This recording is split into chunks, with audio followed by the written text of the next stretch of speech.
पहले जन्म में दक्ष रहे, तो दक्ष जी जब झाड़ा लगवाना ना तो वे नारद जी के श्राप दे जा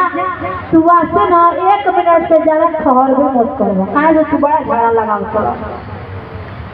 तो लेकिन नारद जी ज्यादा देर तक ले ठहरे ना पड़े, काहे दक्ष प्रजापति के श्राप लागल रहे। प्रजापति दक्ष ने श्राप काहे देना कि नारद जी प्रजापति के गैलन को महल में मैंने ऐसा ही बात आई हुई